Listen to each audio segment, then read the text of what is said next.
சரி, ஓகே.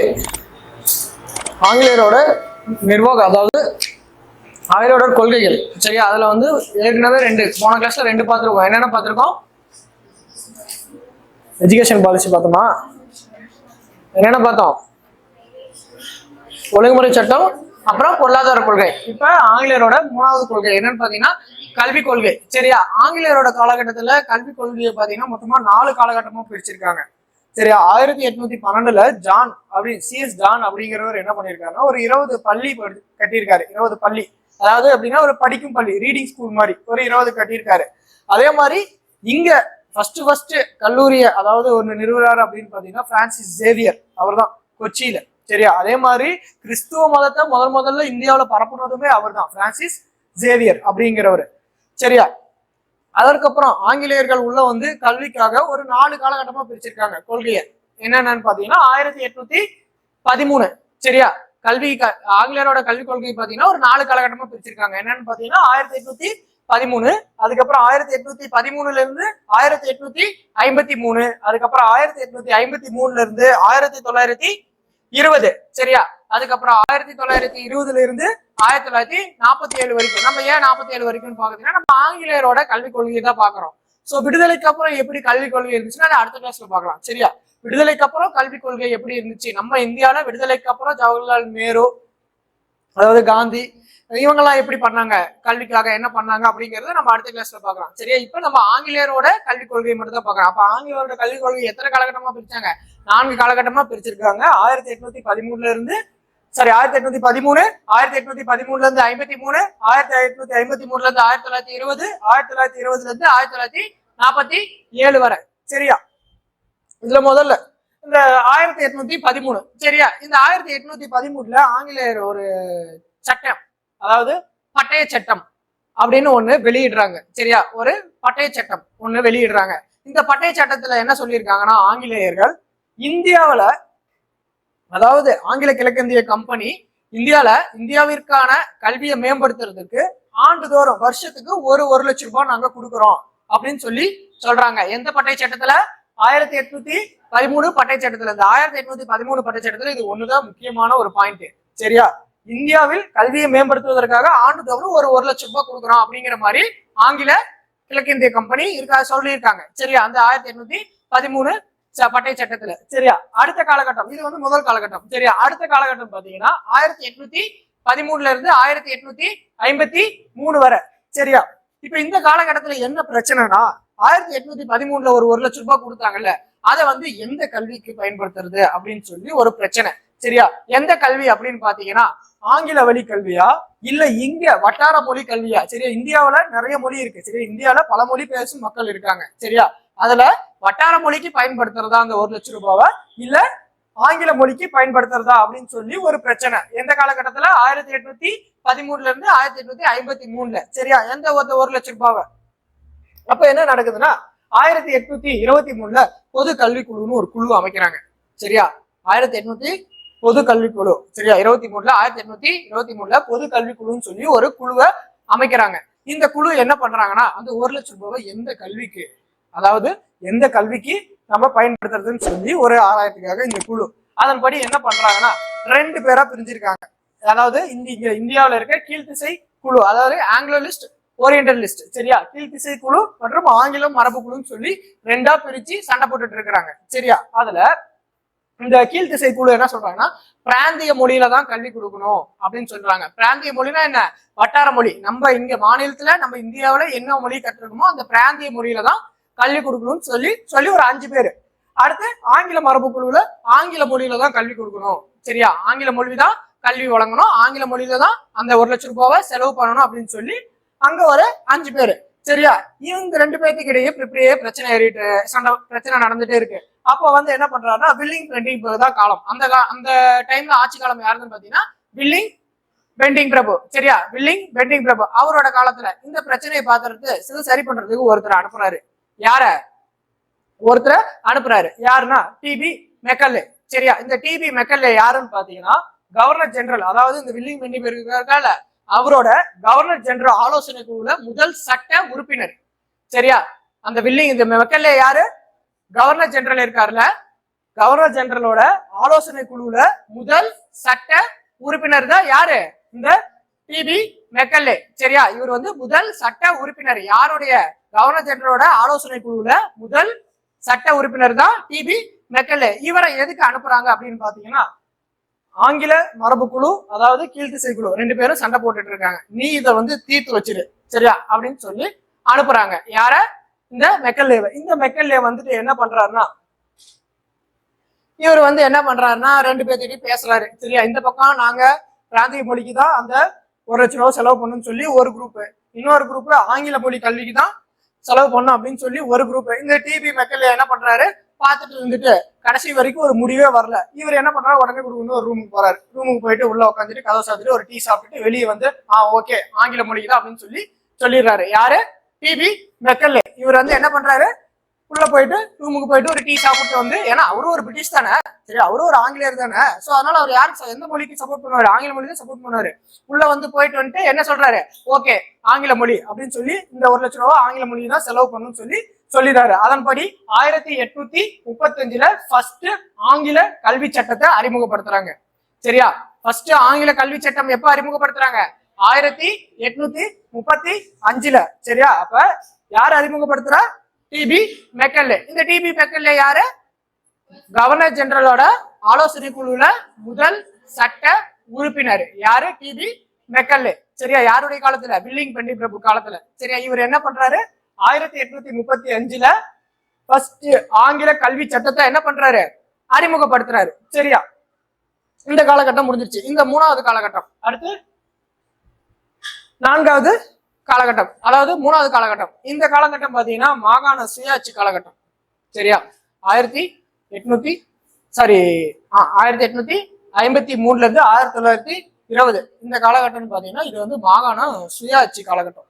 சரியா, இதுல வந்து மாகாணத்துல சுயாட்சிங்கிறது அப்படிங்கிற மாதிரி கொடுத்துருப்பாங்க. சரியா, இருங்க ஒரு நிமிஷம்.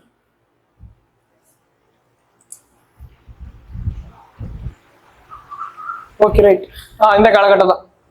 சரி, இந்த காலகட்டத்துல முக்கியமான ஒரு கல்வி அறிக்கை அப்படின்னு பாத்தீங்கன்னா 1854 சர் சார்லஸ் வுட்ஸ் அறிக்கை. சரியா, சர் சார்லஸ் வுட்ஸ் அறிக்கை. இந்த சார்லஸ் வுட்ஸ் அறிக்கை வந்து என்னன்னா, ஆங்கில கிழக்கிந்திய இந்தியாவுல ஆங்கில கிழக்கிந்திய கல்வியோட மகாசாசனம் அப்படின்னு சொல்லுவாங்க. என்னது? சார்லஸ் வுட்ஸ் அறிக்கைய ஆங்கில கிழக்கிந்திய கல்வியோட மகாசாசனம் அப்படின்னு சொல்லுவாங்க. எந்த வருஷம்? 1854ல சார்லஸ் வுட்ஸ் அறிக்கை. அதாவது இதை வுட்ஸ் அறிக்கைன்னு சொல்லுவாங்க. இதை வந்து யார் வெளியிட்டாருன்னு பாத்தீங்கன்னா சர் சார்லஸ் வுட்ஸ். சரி, அவருடைய பேர்லயே இந்த அறிக்கையை வெளியிடுறாங்க. இந்த அறிக்கையில என்ன பண்றாங்கன்னா, பிராந்திய மொழி அதாவது மாநில கல்விக்கு ரொம்ப முக்கியத்துவம் கொடுக்குறாங்க. அது மட்டும் இல்லாம பெண் கல்விக்கு இந்த அறிக்கையில ரொம்ப முக்கியத்துவம் கொடுக்குறாங்க. சரியா, 2 விஷயம். என்னது? மாநிலத்துல மேல ஆங்கில கல்வி. சரியா, அதுக்கு முக்கியத்துவம். இது வந்து என்னன்னா 1835 மெக்கல்லேவோட கல்வியை தான் இங்கேயும் வலியுறுத்துறாங்க இந்த குழுல சார்லஸ் வுட்ஸ் அறிக்கையில. சரியா, பிராந்திய மொழி அதாவது மேல ஆங்கில மொழி. சரியா, அதுக்கும் முக்கியத்துவம் கொடுக்குறாங்க. அதுக்கப்புறம் பெண் கல்விக்கு முக்கியத்துவம் கொடுக்குறாங்க. இதையும் வந்து அந்த கீழ்த்திசவாதிகள் என்ன பண்றாங்கன்னா எதிர்க்கிறாங்க. சரியா, இப்ப இந்த கல்வி முறையை நடைமுறைப்படுத்துறதுக்காக 1857ல என்ன பண்றாங்கன்னா பல்கலைக்கழகம் கட்டுறாங்க. 3 இடத்துல, மொத்தம் சென்னை, பம்பாய், கொல்கத்தா, இந்த 3 இடத்துல என்ன பண்றாங்கன்னா பல்கலைக்கழகம் கட்டுறாங்க. அங்க பல்கலைக்கழகம் அமைச்சு இந்த கல்வி அதாவது சார்லஸ் வுட்ஸ் அறிக்கை கொடுத்தாருல அந்த கல்வி கொள்கையை என்ன பண்றாங்கன்னா நடைமுறைப்படுத்துறாங்க. சரியா, அப்பயும் வந்து அந்த கீழ்த்திசைவாதிகள் என்ன பண்றாங்க, எதிர்ப்பு தெரிவிச்சுட்டு தான் இருக்காங்க. சரியா, அப்ப சார்லஸ் வுட்ஸ் அறிக்கை எந்த வருஷம்? 1854. என்ன கல்விக்கு முக்கியத்துவம்? பிராந்திய மொழி அதாவது மாநில மொழி கல்விக்கு முக்கியத்துவமும் பெண் கல்விக்கும் முக்கியத்துவம் கொடுக்குறாங்க. சரியா, இது எத்தனாவது காலகட்டம்? இது 3வது காலகட்டம். சரியா, அடுத்து இன்னொன்னு அதே காலகட்டத்துல இன்னொரு கல்வி அதாவது ஹண்டர் அறிக்கை. சரியா, 1882ல ஹண்டர் குழுன்னு ஒரு குழு போடுறாங்க. அந்த குழு வந்து அவருடைய அந்த குழுவுக்கு யார் தலைவர்னு பாத்தீங்கன்னா சர் வில்லியம் ஹண்டர். இதுவும் வந்து அவருடைய பெயர்லயே வச்சிடறாங்க. இவங்க வந்து என்ன பண்றாங்கன்னா தொடக்க கல்விக்கு முக்கியத்துவம் கொடுக்குறாங்க. யாரு? ஹண்டர் குழு எப்ப போடுறாங்க? 1882ல இந்த ஹண்டர் குழு வந்து என்ன பண்றாங்கன்னா தொடக்க கல்விக்கு முக்கியத்துவம் கொடுக்குறாங்க. சரியா, ஹண்டர் குழு என்ன பண்றாங்க? தொடக்க கல்விக்கு முக்கியத்துவம் கொடுக்குறாங்க. அப்ப சார்லஸ் வுட்ஸ் அறிக்கை அவங்க வந்து என்ன பண்றாங்க, பிராந்திய மொழிக்கும் பெண் கல்விக்கும் முக்கியத்துவம் கொடுக்குறாங்க. சரியா? அதுக்கப்புறம் அதாவது 4வது காலகட்டம், ஆங்கிலேயருடைய 4வது காலகட்டம் எப்பன்னா 1920 இருந்து 1947 வரைக்கும். இதுல வந்து முக்கியமா குறிப்பா பாத்தீங்கன்னா 1937 யாரு, நம்ம மகாத்மா காந்தி வந்து ஒரு கல்வி முறையை அறிமுகப்படுத்துறாரு. யாரு, மகாத்மா காந்தி. எப்ப, 1937 காந்தி வந்து ஒரு கல்வி முறையை அறிமுகப்படுத்துறாரு. அது என்னன்னு கேட்டா என்ன கல்வி முறை, வாரதா கல்வி முறை. சரியா? இந்த வாரதா கல்வி முறை என்னன்னு பாத்தீங்கன்னா காந்தி சொன்னது ஒரு 7 வருஷம் கல்வி கொடுக்கணும். சரியா? எத்தனை வருஷம், ஒரு 7 வருஷம் என்ன பண்ணணும், கல்வி கொடுக்கணும். சரியா? மாணவர்களுக்கு ஒரு 7 வருடம் கல்வி அளிக்கணும் அப்படின்னு சொல்லி வாரதா கல்வி திட்டத்துல சொல்லியிருப்பாரு. யாரு, மகாத்மா காந்தி. சரியா? அப்ப வாரதா கல்வி முறை எந்த வருஷம் அறிமுகப்படுத்தினாங்க, 1937 யாரு, மகாத்மா காந்தி. சரியா? இவர் என்ன பண்றாருன்னா ஒரு 7 வருஷம் கல்வி கொடுக்கணும் மாணவர்களுக்கு. அதே மாதிரி அவங்களோட தாய்மொழி கல்வி கொடுக்கணும். சரியா? இப்ப இந்தியாவில பாத்தீங்கன்னா அவங்க தாய்மொழி, இப்ப தமிழ் பேசுற மக்கள்னா அந்த மொழியிலேயே அவங்களுக்கு வந்து கல்வி கொடுக்கணும். இப்ப மலையாளம் பேசுற மக்கள்னா அந்த மொழியிலேயே அவங்களுக்கு கல்வி கொடுக்கணும். இப்ப தெலுங்கு பேசும் மக்கள்னா அந்த மொழியிலேயே அவங்களுக்கு என்ன பண்ணணும், கல்வி கொடுக்கணும். சரியா? அதான் தாய்மொழியிலேயே கல்வி கொடுக்கணும். அடுத்து கைத்தொழில். சரியா? அந்த 7 வருஷம் அந்த கல்வியில கைத்தொழில் பிளஸ் செய்முறை கல்வியை கொடுக்கணும். சரியா? பிராக்டிக்கலா எல்லாமே நம்ம செஞ்சு பார்க்கணும். ஒரு கைத்தொழில் கத்துக்கிற மாதிரியும் அதே மாதிரி பிராக்டிக்கலா நம்ம செஞ்சு பார்க்கணும். சரியா? அந்த செய்முறை கல்வியை கொடுக்கணும்னு சொல்றதுதான் அந்த வாரதா கல்வி திட்டம். யார் அறிமுகப்படுத்தினாரு, மகாத்மா காந்தி. எந்த வருஷம், 1937. சரியா? அடுத்து இதே காலகட்டத்துல கடைசியா ஒரு திட்டம் 1944 சார் ஜெயின் திட்டம். இதுல வந்து என்ன பண்றாங்கன்னா அறிவியல் கல்விக்கும், அதாவது அறிவியல் கல்விக்கும் செயல்முறை கல்விக்கும் முக்கியத்துவம் கொடுக்குறாங்க. சரியா? ஆங்கிலேயரோட கல்விக் கொள்கை அதாவது பாத்தீங்கன்னா 4 காலகட்டமா பிரிக்கிறாங்க. 4 காலகட்டத்துல 1813 ஒரு காலகட்டம், அப்புறம் 13ல இருந்து 53 ஒரு காலகட்டம், அப்ப 53ல இருந்து 1920 ஒரு காலகட்டம், அப்புறம் 1920ல இருந்து 1947 ஒரு காலகட்டம். அதுல கடைசியா 1944 ஒரு அறிக்கை கொடுக்குறாங்க சார் ஜெயின் திட்டம். இந்த திட்டத்துல வந்து அறிவியல் கல்வி, அதாவது அறிவியல் பூர்வமா கத்துக்கணும் மாணவர்கள், அவங்களோட அறிவியலோட அந்த வளர்ச்சி அந்த இது அவங்க வளர்த்துக்கணும்னு சொல்லி அறிவியல் கல்விக்கும் செயல்முறை அதாவது செய்முறை கல்விக்கும் முக்கியத்துவம் கொடுக்குறாங்க. அப்ப காந்தியோட வார்த்தை கல்வி எதுக்கு முக்கியத்துவம் கொடுத்தாங்க, 7 வருஷம் கல்வி கொடுக்கணும் மாணவர்களுக்கு, 7 வருஷம் கல்வி கொடுக்கணும், தாய்மொழியில கொடுக்கணும், அது கைத்தொழில் பிளஸ் செய்முறை கல்வி கொடுக்கணும். சரியா? அப்பதான் வந்து மாணவர்கள் கத்து அதை செஞ்சுப்பாங்க. படிச்சுட்டு மட்டும் மனப்பாடம் பண்ணிட்டு போய் எழுதி என்ன எதுவும் பண்ண போறது இல்லை. சரி, அதை எப்படி செய்யறது அப்படிங்கிற அந்த செய்முறை கல்வியும் கொடுக்கணும் அப்படின்னு சொல்லி காந்தி சொல்லியிருப்பாரு. சரியா? புரிஞ்சா? சரி, ஓகே. அடுத்து வந்து நிர்வாக கொள்கை, ஆங்கிலேயரோட நிர்வாக கொள்கை. இதுக்கு முன்னாடி என்ன பார்த்தோம், கல்விக் கொள்கை. இப்போ வந்து ஆங்கிலேயரோட நிர்வாக கொள்கை. இந்த ஆங்கிலேயரோட நிர்வாக கொள்கையும் ஒரு 4 நிலையா இருக்கு சார். நிர்வாக கொள்கை 4 நிலை என்னென்னு பாத்தீங்கன்னா குடிமைப்பணி, அதாவது இப்ப நம்ம டைம்ல இருக்கிற ஐஏஎஸ், ஐபிஎஸ், ஐஎஃப்எஸ்ஆர். சரியா? அந்த மாதிரி குடிமைப்பணி, ராணுவம், காவல் மற்றும் நீதித்துறை. சரியா? இவங்களோட நிர்வாக நிலை எத்தனையா வச்சிருக்காங்க, 4ஆ வச்சிருக்காங்க. சரி, அந்த நிர்வாகம் அப்படின்னு பாத்தீங்கன்னா முதல்ல பார்க்க போறது நம்ம குடிமை பணி தான். சரியா? அப்ப இந்த குடிமை பணி அதாவது சிவில் சர்வீஸ், இந்த குடிமை பணி அப்படிங்கிற அந்த வார்த்தையை முதல்ல யாரு பயன்படுத்துறான்னு பாத்தீங்கன்னா ஆங்கில கிழக்கிந்திய கம்பெனி தான் இந்த சிவில் சர்வீஸ் அப்படின்னு சொல்லிட்டு ஒரு பணியை கொண்டு வராங்க. முதல்ல இந்த ஆரம்பத்துல இந்த சிவில் சர்வீஸ் பணி எப்படி இருந்துச்சுன்னு பாத்தீங்கன்னா ஒரு எக்ஸாம் வச்சோ எதுவுமே இல்லை, அப்படியே வந்து நியமனம் பண்றதுதான். சரியா? அப்படியே அப்பாயின்மெண்ட் பண்றதா இருந்துச்சு இந்த சிவில் சர்வீஸ். அதாவது இந்த குடிமை பணி அப்படிங்கிற இந்த பணியை என்ன பண்ணாங்க ஆங்கிலேயர்கள் ஆரம்பத்துல என்ன பண்ணாங்க, நியமனம் மூலயமா தான் டைரக்டா அப்பாயின்மெண்ட் பண்றதா, எந்த ஒரு எக்ஸாம் வச்சு எந்த ஒரு ஆட்களையும் தேர்ந்தெடுக்கல. சரியா? அந்த மாதிரி இந்த நியமனம் பண்ண இந்த குடிமை பணியோட அதாவது இந்த பணி இந்த ஆட்களோட வேலை என்னன்னு பாத்தீங்கன்னா சட்டங்களை நடைமுறைப்படுத்துறதும் வரி வசூலிக்கு செய்யறதுதான் இவங்களோட முதன்மையான வேலையா இருந்துச்சு. சரியா? பின்னால இந்த நியமனம் பண்ண குடிமை பணியாளர் அந்த ஊழியர்கள் என்ன பண்ணாங்கன்னா ஊழல் பண்ண ஆரம்பிச்சிட்டாங்க. சரியா? பின்னால என்ன பண்ணாங்க, இந்த குடிமை பணி அந்த ஊழியர்கள் இருக்காங்கல்ல ஊழல் பண்ண ஆரம்பிச்சிட்டாங்க. இதை தடுக்கிறதுக்கு ஆங்கில கவர்மெண்ட் என்ன பண்ணாங்கன்னா 1833 ஒரு பட்டய சட்டம் விடுறாங்க. சரியா? இந்த பட்டய சட்டத்தின் மூலமா போட்டித் தேர்வு அறிமுகப்படுத்துறாங்க. அதாவது எக்ஸாம் வச்சு நாம வந்து அவங்கள எடுக்கலாம் அப்படின்னு சொல்லி போட்டித் தேர்வு அறிமுகப்படுத்துறாங்க. எப்ப 1833 பட்டய சட்டத்துல போட்டித் தேர்வு அறிமுகப்படுத்துறாங்க. சரியா? அப்ப அந்த குடிமை பணிக்கான போட்டித் தேர்வு எப்ப அறிமுகப்படுத்துறாங்க, 1833 இந்த குடிமை பணிக்கான போட்டித் தேர்வு அறிமுகப்படுத்துறாங்க. சரியா, அதன்படி என்ன பண்றாங்க, போட்டித் தேர்வு வச்சு எடுக்கிறாங்க. இதுக்கு முன்னாடி நியமனம் பண்ணவங்க எல்லாம் அந்த போட்டித் தேர்வை எழுதலாமா அப்படின்னு கேட்டா இல்ல. சரியா, இந்த போட்டித் தேர்வு இதுக்கு முன்னாடி நியமனம் பண்ண அந்த ஆங்கில கிழக்கிந்திய கம்பெனி ஊழியர்கள் எழுதலாமான்னு கேட்டா இல்ல. சரியா, அதுக்கப்புறம் பின்னால 1853 ஒரு சட்டம் போட்டிருப்பாங்க. அந்த சட்டத்துல என்ன பண்றாங்கன்னா, இந்த போட்டித் தேர்வு திறந்த முறை, அதாவது எல்லாருமே எழுதலாம் அப்படின்னு சொல்லிட்டு, இந்தியர்களும் எழுதலாம் அப்படின்னு சொல்லிட்டு. ஆனா இந்த போட்டித் தேர்வு, அதாவது இந்த சிவில் சர்வீஸ் எக்ஸாம எங்க போய் எழுதுனா, இங்கிலாந்துல லண்டன்ல தான் போய் எழுதுற மாதிரி இருந்துச்சு. சரியா, எங்க போய் எழுதணும், இங்க இருக்க இந்தியர்களும் எங்க போய் எழுதணும், இங்கிலாந்துல லண்டன்ல போயிட்டு எழுதுற மாதிரிதான் இருந்துச்சு. ஆரம்பத்துல நம்ம இந்தியர்கள் யாருமே அதுல அதிகமா தேர்ச்சி பெறவில்லை. ஏன்னா இங்க இருந்து போய் அவங்க இடத்துல நம்ம அந்த எக்ஸாம் எழுதுற நேரம் அதுல நிறைய வந்து குளறுபடிகளும் நடந்துச்சு. அது மட்டும் இல்லாம இங்க இருந்து போனோம்னா எப்படி போகணும், கப்பல் மூலியமா தான் போகணும், பயணம் மூலியமா. சரியா, சரியான நேரத்துக்கு அந்த தேர்வுக்கும் போக முடியல, எக்ஸாமுக்கும் போக முடியாம இருந்துச்சு. இதனால ஆரம்ப காலகட்டத்துல ஆங்கிலேயர்கள் தான் அந்த தேர்வுல அதிகமா வெற்றி பெற்றாங்க.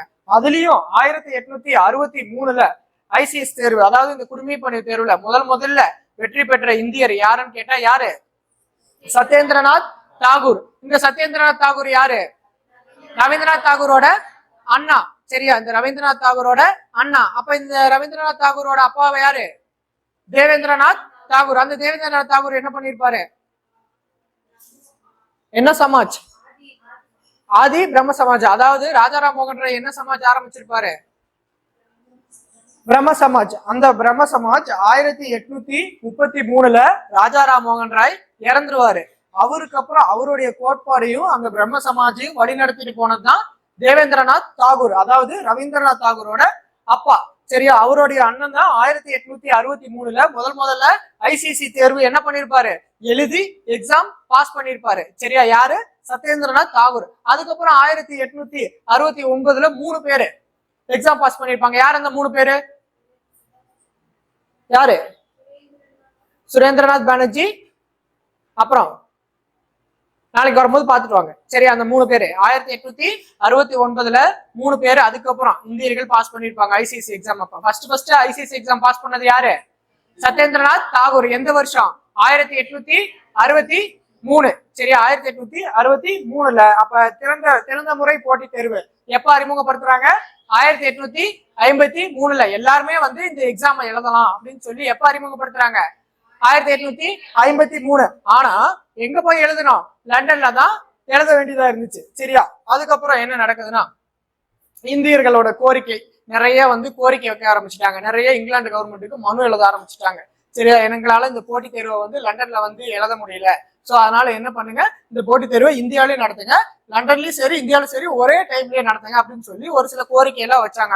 அதை ஏத்த பிரிட்டிஷ் கவர்மெண்ட் என்ன பண்றாங்கன்னா, 1893 இந்தியாவில தேர்வு எழுத அனுமதி கொடுக்குறாங்க. எப்ப, 1893 இந்தியாவில போட்டித் தேர்வு எழுத எப்ப அனுமதி கொடுக்குறாங்க, 1893 இந்தியாவிலேயே எழுதுறதுக்கான போட்டித் தேர்வுக்கான அனுமதி கொடுக்குறாங்க. அப்ப போட்டித் தேர்வு முத எப்ப கொண்டு வந்தாங்க, 1833 சட்டத்துல. சரியா, பட்டை சட்டத்துல தான் கொண்டு வராங்க.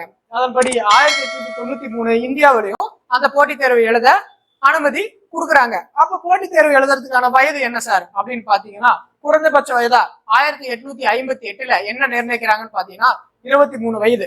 சரியா, 1858 என்னவா இருக்க வயது, 23 வயது. இதன் மூலியமா நம்ம இந்தியர்கள் யாருமே அதிகமா வந்து எழுத முடியல. சரியா, ஏன்னா அந்த காலகட்டத்துல கல்விங்கிறது வந்து என்னது எல்லாருக்கிட்டையுமே இல்ல, ஒரு படிச்சவங்க இவங்கள மாதிரிதான். ஆனா எல்லாராலையும் எழுத முடியல இந்த 23 வயது இருந்தனால. அதனால என்ன பண்றாங்கன்னா, பின்னால 1860 ஒரு சட்டம் போட்டு அந்த 23 என்னவா ஆக்குறாங்க, 22 குறைக்கிறாங்க. சரியா, அதுக்கப்புறம் பின்னால 1866 ஒரு சட்டம் போட்டு அந்த 22 வயதை 21 குறைக்கிறாங்க.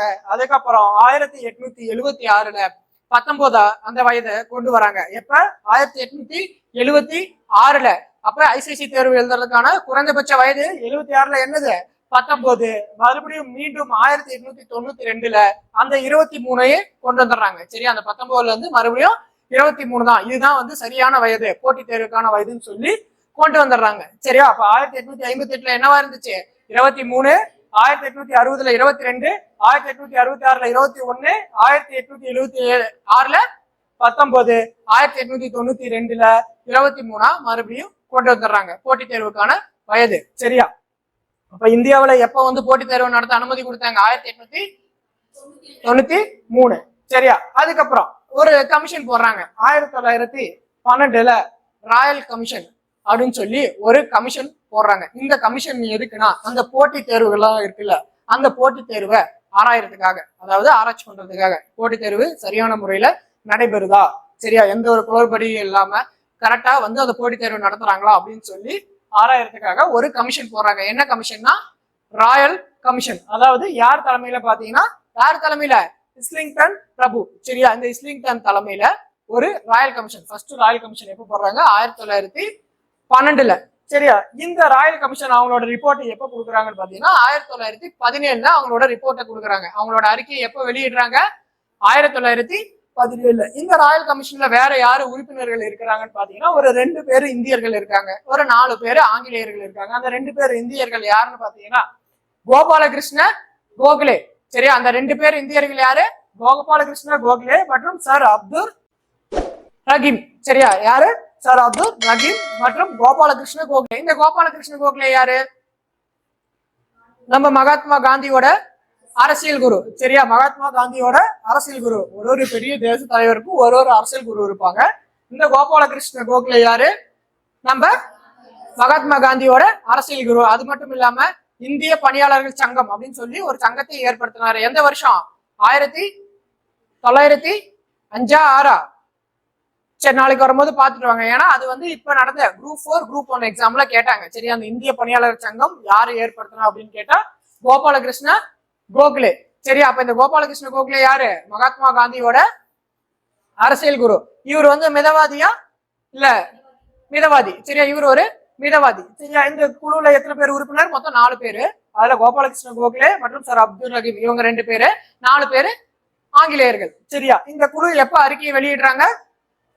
1917. ஆனா இந்த குழு அறிக்கையை வெளியிட்டது இந்தியர்களோட குறைகளை, ஒரு சில குறைகளை மட்டும்தான் இந்த குழுவோட அறிக்கை மூலியமா என்ன பண்ணாங்க? நிறைவேற்ற முடிஞ்சிச்சு. அதாவது இந்த போட்டித் தேர்வானது இந்திய மயமாக்கப்பட்டுச்சு இந்த குழுவோட அறிக்கை படிதான். சரியா? முழுசா வந்து ஓரளவுக்கு நிறைவேற்றிட்டாங்க, முழுசா வந்து ஆனா நிறைவேற்றப்படல. அதுக்கப்புறம் மறுபடியும் ஒரு கமிஷன் போடுறாங்க. என்ன கமிஷன் பாத்தீங்கன்னா 1923 லீ கமிஷன் அப்படின்னு சொல்லிட்டு ஒரு கமிஷன் போடுறாங்க. இந்த கமிஷன் எதுக்காக போட்டாங்கன்னு பாத்தீங்கன்னா இந்திய ஆட்சி பணி, இந்திய காவல் பணி, இந்திய காடுகள் பணி, இந்த பணி, அதாவது இந்த பணியை பத்தி ஆராயறதுக்காக, இந்த பணி மூலியமா எப்படி நம்ம நியமனம் பண்ணலாம், எந்த மாதிரியான தேர்வுகள் வைக்கலாம் அப்படிங்கிறதுக்காக இந்த கமிஷன் போட்டாங்க. எந்த கமிஷன்? லீ கமிஷன். எப்ப? 1923. அப்ப ராயல் கமிஷன் எப்ப போட்டாங்க? 1912. சரியா? அப்ப இந்த லீ கமிஷன் மூலியமா இந்த 3 பணிகளை பத்தி ஆராயறதுக்காக போறாங்க. அதன்படி, அதாவது யூபிஎஸ்சி இந்த லீ கமிஷனோட பரிந்துரை, அதாவது இதன்படி என்ன பண்றாங்கன்னா 1926 யூபிஎஸ்சி, சரியா, யூனியன் பப்ளிக் சர்வீஸ் கமிஷன், சரியா, அப்படிங்கிற ஒண்ணு ஏற்படுத்துறாங்க. அதுக்கப்புறம் மாநிலங்கள்ல என்ன பண்றாங்கன்னா, நம்ம மாநிலங்கள்ல என்ன இருக்கு? Tamil Nadu public service commission. அதே மாதிரி கேரளா பப்ளிக் சர்வீஸ் கமிஷன். அந்த மாதிரி மாநிலத்துல 1929 தமிழ்நாடு பப்ளிக் சர்வீஸ் கமிஷன் அப்படின்னு சொல்லி ஒரு அமைப்பை ஏற்படுத்துறாங்க. சரியா? அந்த அமைப்பு தான் என்ன பண்ணாங்க? நம்ம நாட்டின் நிர்வாகத்துக்கு தேவையான ஊழியர்களை தேர்ந்தெடுத்து கொடுக்குறாங்க. சரியா? அப்ப ஐபிஎஸ், ஐஏஎஸ், ஐஎஃப்எஸ் எல்லாம் யார் தேர்ந்தெடுக்கிறாங்க? யூபிஎஸ்சி. இப்ப நம்ம குரூப் 1, குரூப் 2, குரூப் 4 ஆபீசர்கள் யார் தேர்ந்தெடுத்து கொடுக்குறாங்க? நம்ம டிஎன்பிசி. சரியா? அப்ப லீ கமிஷன் எப்ப? 1923. சரியா? அடுத்து காவல்துறை. சரியா? 4 நிலை பார்த்தோம்ல, அதுல முக்கியம் அடுத்து வந்து பாத்தீங்கன்னா காவல்துறை. இந்தியாவில முதல்ல காவல்துறையை யார் அறிமுகப்படுத்தினாருன்னு கேட்டீங்கன்னா 1791 காவல்துறையை முறையா அறிமுகப்படுத்துறது காரன்வாலிஸ் பிரபு. சரியா? இந்த காரன்வாலிஸ் பிரபு என்ன பண்ணாருன்னா, அப்ப வந்து இந்த காவல் காக்குற அந்த உரிமை, அதாவது அந்த காவல் காக்குற அந்த அதிகாரம் யாருக்கு இருந்துச்சு பாத்தீங்கன்னா இந்த ஜமீன்தார்கிட்ட இருந்துச்சு. சரியா? ஜமீன்தார்கிட்ட இருந்துச்சு அந்த காவல் காக்குற அந்த உரிமையை. அதை என்ன பண்றாருன்னா இந்த காரன்வாலிஸ் எடுத்துட்டு ஒரு காவல்துறையை உருவாக்குறாரு. சரியா? 1793. அதன்படி 1802 மதராஸ் மாகாணம் வருது. இந்த காவல்துறையை நிர்வகிக்கிற அதாவது இந்த காவல்துறையை நிர்வகிக்கிற உரிமை யார்கிட்ட இருக்குன்னு கேட்டீங்கன்னா மாவட்ட ஆட்சித்தலைவர். அந்தந்த மாவட்ட ஆட்சித்தலைவர்கிட்ட தான் இந்த காவல்துறை, சரியா, நிர்வகிக்கிற உரிமை இருந்துச்சு. சரியா? அப்ப காவல்துறையை யாரு கொண்டு வந்தா? காரன்வாலிஸ். எப்ப கொண்டு வர்றாரு? 1791 மதராஸ் மாகாணத்துக்கு எப்ப வருது? 1802ல, அதுக்கப்புறம் 1808ல ஒரு மாவட்டத்துக்குமே காவல்துறை கொண்டு வந்திருப்பாங்க. சரியா, அது புக்ல இருக்கும். ஒரு மாவட்டத்துக்குமே காவல்துறை கொண்டு வந்திருப்பாங்க. அடுத்து நீதித்துறை. சரியா, நீதித்துறை ஏற்கனவே பார்த்த மாதிரிதான் 1773 ஒழுங்குமுறை சட்டத்தின்படி என்ன பண்றாங்கன்னா முதல் உச்ச நீதிமன்றத்தை ஏற்படுத்துறாங்க. எங்க ஏற்படுத்துறாங்க? கல்கத்தால 1774ல 1773 ஒழுங்குமுறை சட்டத்தின்படி, அதாவது மையப்படுத்திட்டாங்க இந்தியாவை. சரியா, வங்காளத்துக்கு கீழே தான் பம்பாய், மதராஸ் அப்படின்னு சொல்லி மையப்படுத்தினாங்க. அதன்படி என்ன பண்ணாங்க? ஃபர்ஸ்ட் கல்கத்தால தான் 1774ல உச்ச நீதிமன்றம் உருவாக்குனாங்க. ஆனா இங்க இருந்து பம்பாயில இருந்தும் சரி, அங்க எங்க சென்னை, அதாவது மதராஸ் மாகாணத்துல இருந்து சரி, கல்கத்தாக்கு அவ்வளவு தூரம் போயிட்டு வந்து அவங்களால பண்ண முடியலங்கிறதுக்காக பின்னால 1801லயும் 1823ல மதராஸ், 1823ல பம்பாய், 1801ல மதராஸ்லயும் உச்ச நீதிமன்றம் ஏற்படுத்துறாங்க. சரியா, அப்ப உச்ச நீதிமன்ற முதல் தலைமை நீதிபதி யாருன்னு கேட்டா சார் எலிஜா இம்பே. சரியா, சார் எலிஜா இம்பே. சரியா, அதுக்கப்புறம் என்ன பண்றாங்கன்னா பின்னால எல்லா இடத்துலயும் உச்ச நீதிமன்றம் அப்படின்னு பாத்தீங்கன்னா ஒரு உச்சபட்ச அதிகாரம் உச்ச நீதிமன்றத்துல, அதாவது சுப்ரீம் கோர்ட்டு தான் இருக்கும். சரியா, ஆனா 3 இடத்துலயுமே இந்த அதிகாரம் இருக்கனால எங்கேயும் என்ன பண்றச்சு நிறைய வழக்குகள் எப்படி சொல்றது, ஒரு குளறுபடி, அதாவது ஒரு குளறுபடி மூலமாவும் தீர்க்கப்படுது. எங்க ஒரு சரியான நீதியே கிடைக்கல. சரியா, ஏன்னா 3 இடத்துலயுமே உச்சபட்ச அதிகாரம் இருந்துச்சுன்னா எங்கேயுமே நீதி சரியா கிடைக்காது. சோ அதனால என்ன பண்றாங்கன்னா பின்னால 1861, அதாவது 62, ஒரு ஸ்கூல் புக்ல என்ன பண்ணுவோம் 61ன்னு கொடுத்துருப்பானுங்க, ஒரு பள்ளி புத்தகத்துல 62ன்னு கொடுத்துருப்பாங்க.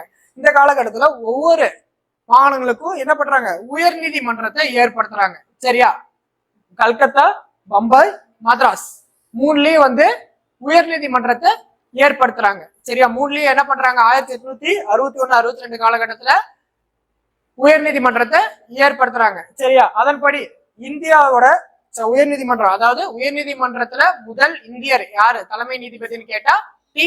முத்துசாமி. இந்த கொஸ்டின் இப்ப கேட்டாங்க கடைசியா நடந்த குரூப் 1, குரூப் 4லயே எதுலயே கேட்டாங்க. சரியா, அப்ப உயர் நீதிமன்றத்துல முதல் இந்தியர் தலைமை நீதிபதி யாருன்னு கேட்டா டி. முத்துசாமி. சரியா, இந்த டி. முத்துசாமிக்கு ஃபுல் நேம் ஒண்ணு இருக்கும், அது என்னன்னு பாத்துட்டு வாங்க நாளைக்கு. சரியா, புரிஞ்சா? அவ்வளவுதான். சரி.